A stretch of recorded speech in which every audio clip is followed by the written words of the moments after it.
Chapter 472. Good news indeed. I am exceptionally pleased as the commander of the cavalry that there is so much interest in this event for our cavalry, Kishir said with a bright smile. Just by looking at his face, one would think he was genuinely delighted to hear about the participation of Crown Prince Kashtian at the party, but everyone in the room knew that wasn't the case.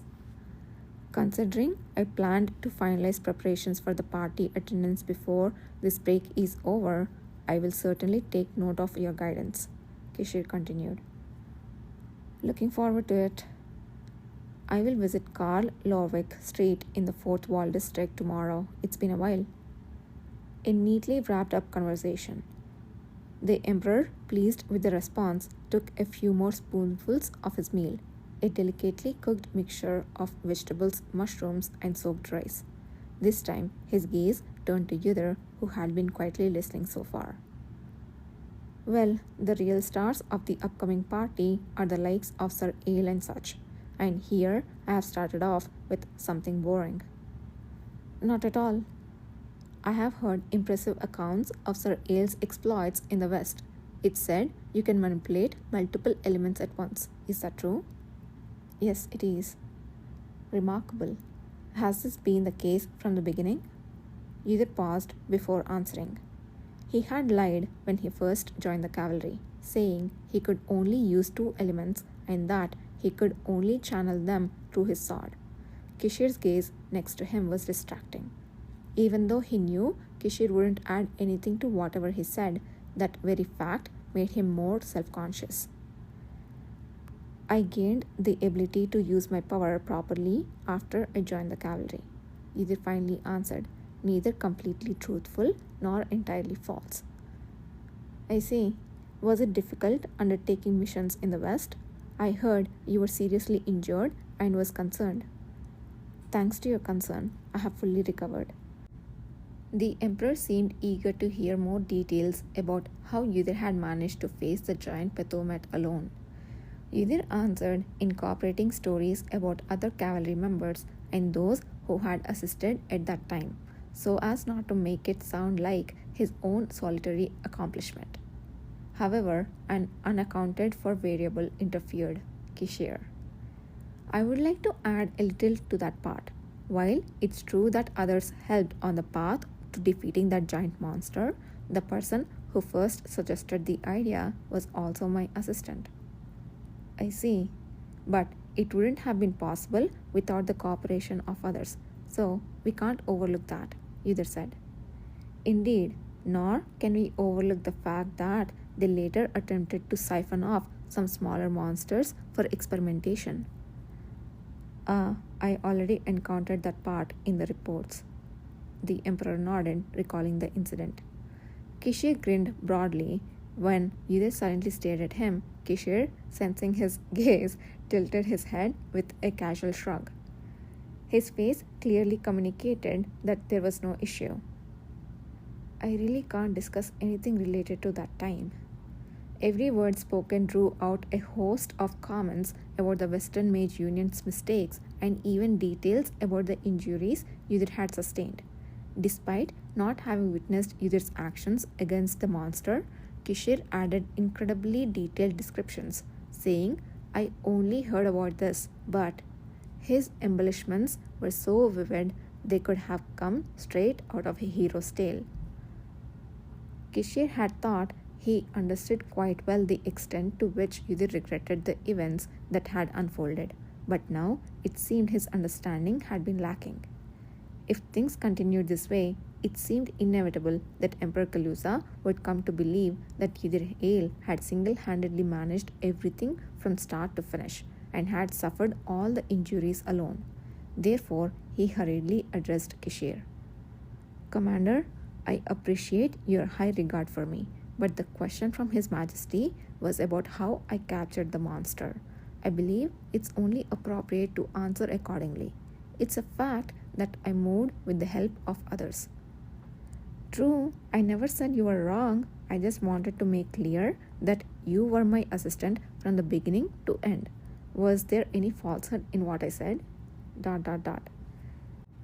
The issue wasn't whether there was falsehood or not, but that such statements could induce a biased perception in the listener. Yidr had no intention of appearing as if he alone was capable. Maybe in his naive and ignorant past life, he would have felt entitled to all the recognition, but not now. He had realized, after dedicating a lifetime to it, that the spotlight required its own form of sacrifice. A nail that sticks out gets hammered down, and in the process, one often overlooks what's truly important. Yidr was more content with his current life than his past life filled with wealth and honor. He had no wish to break that satisfaction by drawing more attention.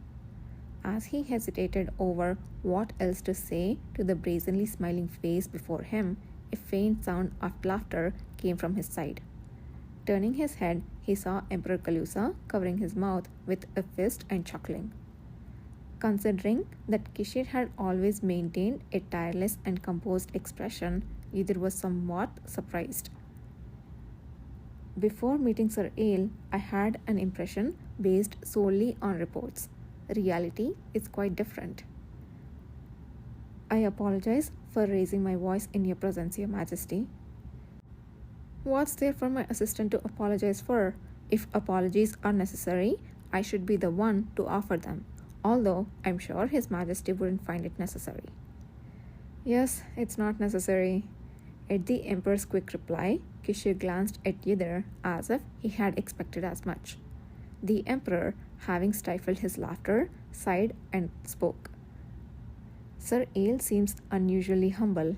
You have achieved something great, yet you don't wish to come to the forefront. At the same time, you don't hesitate to speak candidly to the commander. You deserve to be called audacious as well. I am unworthy of such praise.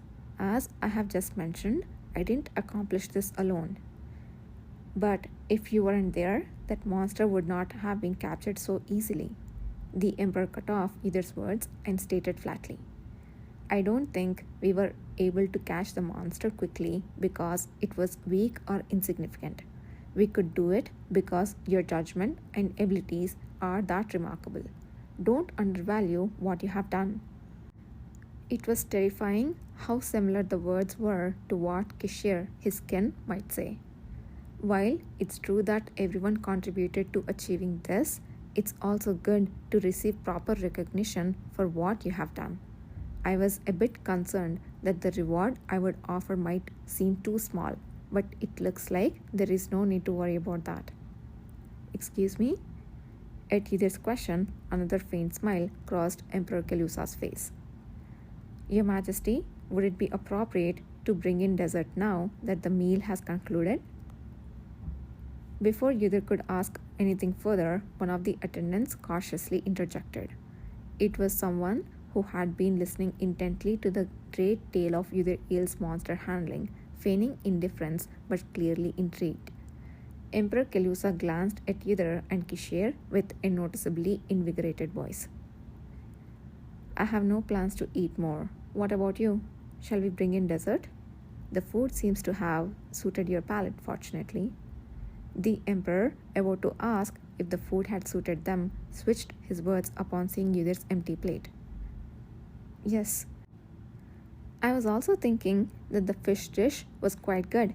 The finishing butter sauce had a smooth, slightly sweet aftertaste. If you want more, just say so. Kishir interjected from the side. Yidr shook his head quietly. I'm fine, thank you. Is that so? Then I will just order one more portion for myself. Apologies to Your Majesty, but I will bring in dessert after I eat a little more. Kishir signaled to an attendant to bring in more food. When the dish arrived, it wasn't Kishir who ate alone. Seeing that he was full after the time that passed, he naturally passed the dish, a steamed, white-fleshed fish flavored with butter sauce and lemon, to his assistant. In no time, it became Yidr's share. ... Once again, the sound of the Emperor exhaling softly could be heard, yet the smile on Kishir's face remained unchanged. Kishir? Yes, Your Majesty? It seems you are quite pleased with your new assistant. He is indeed someone to be pleased about.